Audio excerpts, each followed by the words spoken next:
철수의 어머니는 늘 평생 한 번쯤은 내 집을 가져보는 게 소원이었었다. 시장에서 반찬 가게를 하며 한 푼 두 푼 모은 돈으로 전세를 전전하다가도 월세로 밀려나도 마음속에는 이제는 집 하나쯤은 살 수 있겠지라는 희망이 있었다. 하지만 서울의 집값은 너무나 높았다. 부동산 중개소를 들릴 때마다 느꼈다. 아이고 아줌마 요즘 이 돈으로는 전세도 힘들어요. 그런 말이 귓가를 때릴 때마다 마음 한켠이 서늘했다. 그래도 포기하지 않았다. 그러던 어느 날 동네의 부동산 공인중개사 박 소장이 찾아왔다. 어머니, 요즘 지역주택조합이라는 게 있는데요. 아파트를 시세보다 훨씬 싸게 분양받을 수 있습니다. 조합원으로만 들어가면 평당 가격이 반값이에요. 그 말이 철수 어머니의 마음을 흔들었다. 반값이라는 말. 평생 돈을 아껴가며 살아온 사람에게 그 한마디는 너무도 달콤했다. 박 소장은 서류를 꺼내며 더 자세히 설명했다. 지금 가입만 해두시면 나중에 아파트가 완공되면 프리미엄이 붙어요. 지금이 기회예요. 늦으면 조합원이 다 찹니다. 그는 웃으며 자신이 마치 조합장이 된 듯한 말투로 장밋빛 미래를 그렸다. 모델하우스 사진, 분양 예정 단지의 조감도, 그리고 허공 위에 세운 듯한 내 집 마련의 꿈. 철수의 어머니는 결국 결심했다. 그래요. 이제 나도 집 하나 가져야지. 그렇게 그녀는 은행에서 대출을 받아 조합비를 냈다. 그 돈은 그녀가 평생 모은 전 재산이었다. 처음엔 모든 게 순조로워 보였다. 조합 사무실은 항상 분주했고 홍보용 현수막에는 2024년 착공 예정. 이라는 문구가 붙어 있었다. 조합원 단체 채팅방도 활발했다. 사람들은 서로 이제 곧 내 집 생긴다며 희망적인 말을 주고받았다.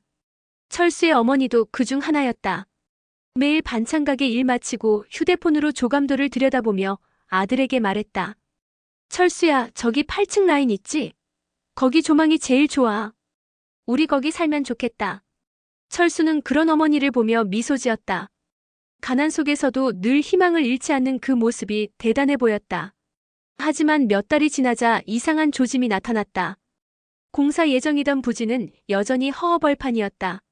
조합 사무실은 여전히 곧 착공한다고 말했지만 철수 어머니는 점점 불안해졌다. 회의에 참석할 때마다 조합장은 시행사와 협의 중입니다.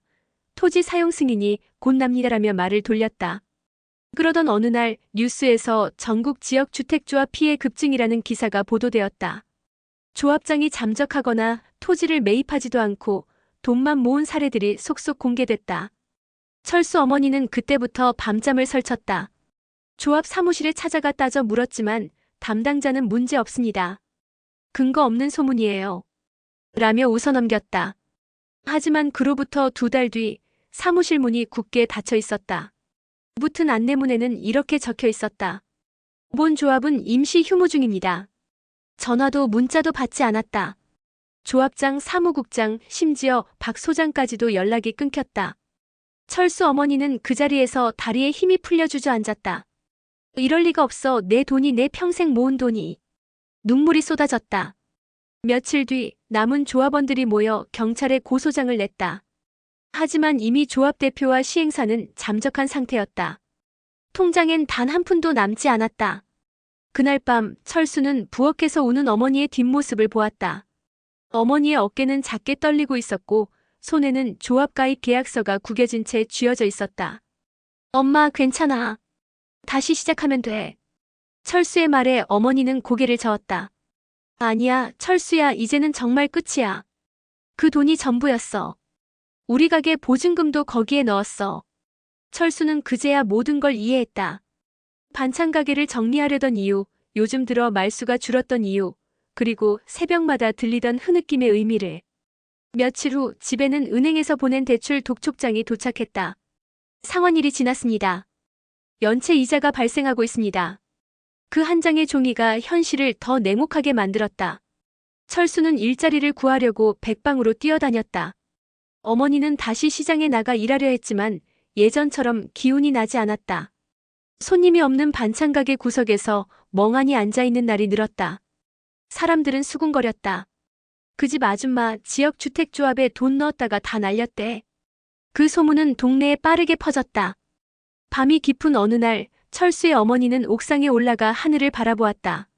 손에는 그때 박 소장이 건넸던 조감도 한 장이 들려 있었다. 그림 속 아파트는 푸른 잔디와 하얀 외벽으로 둘러싸인 꿈의 공간이었다. 그때 왜 믿었을까? 내가 왜 그 말을 믿었을까? 그녀는 조감도를 찢어버렸다. 찢어진 조각들이 바람에 흩날렸다. 철수는 아래에서 그 모습을 보고 달려 올라갔다. 엄마, 내려와요, 제발. 그녀는 철수의 손을 잡고 울음을 터뜨렸다. 내가 바보야, 철수야, 너한테 뭐라도 남겨주고 싶었는데 다 날렸어. 괜찮아요. 집 없어도 돼요. 엄마가 있잖아요. 그날 이후 철수의 어머니는 다시 시장으로 나갔다. 무거운 몸을 이끌고 반찬을 담으며 하루를 버텼다. 하지만 눈빛 속에 생기는 사라져 있었다. 그녀는 사람을 믿지 않았다.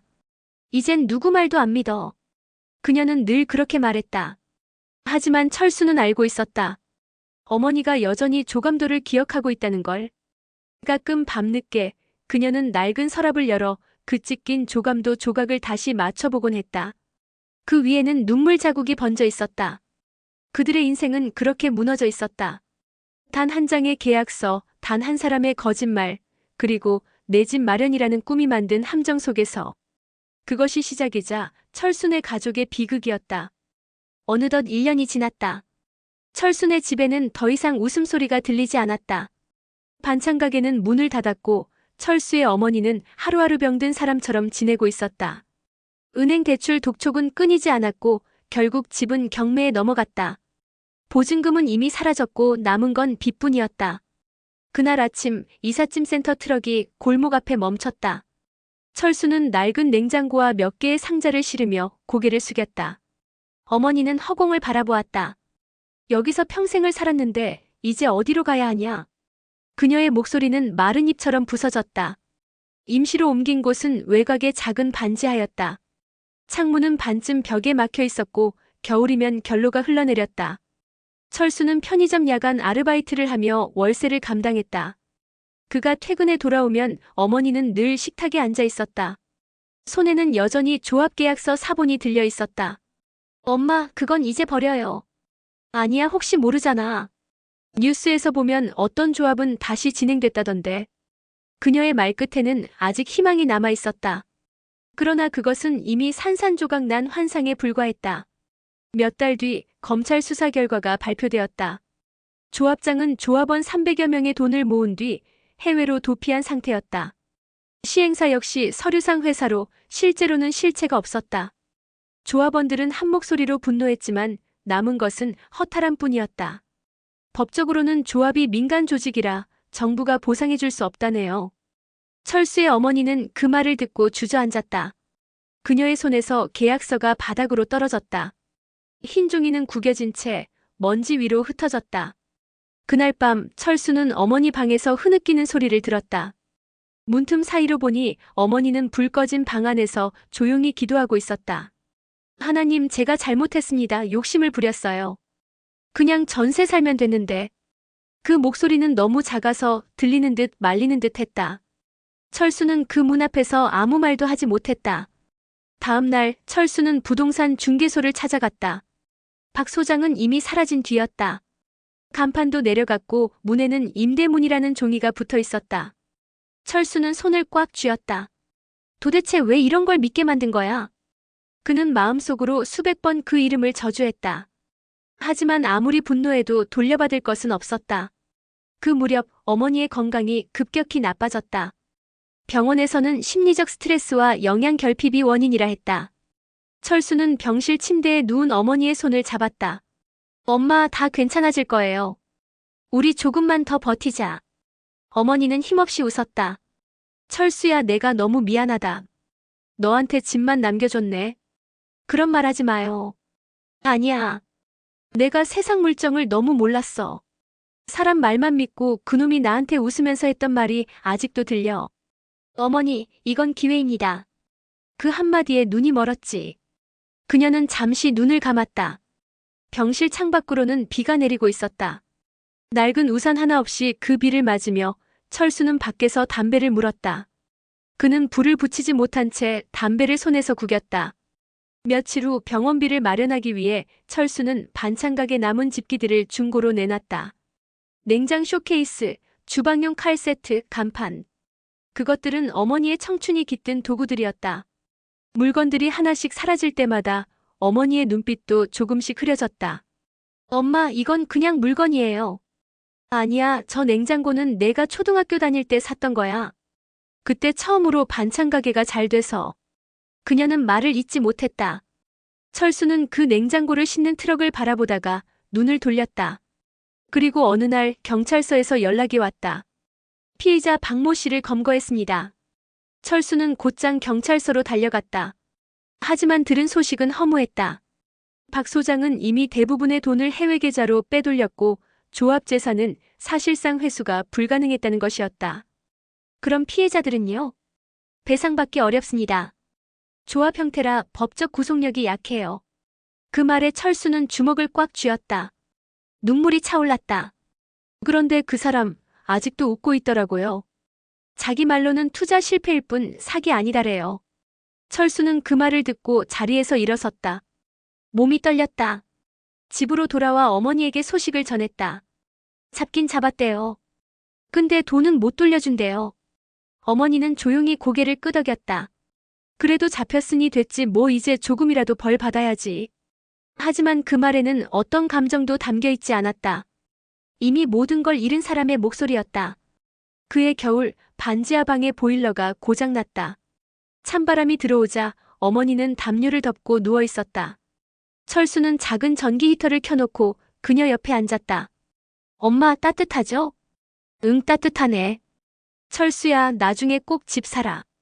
근데 조합 같은 거 말고 진짜 집. 알겠어요. 그런 건 절대 안 해요. 그녀는 미소를 지었다. 하지만 그 미소는 오래가지 않았다. 몇 달 뒤 어머니는 세상을 떠났다. 장례식은 조용히 치러졌다. 찾아온 사람은 거의 없었다. 철수는 영정 사진 앞에서 말했다. 엄마, 이제 걱정하지 마요. 내가 다 갚을게요.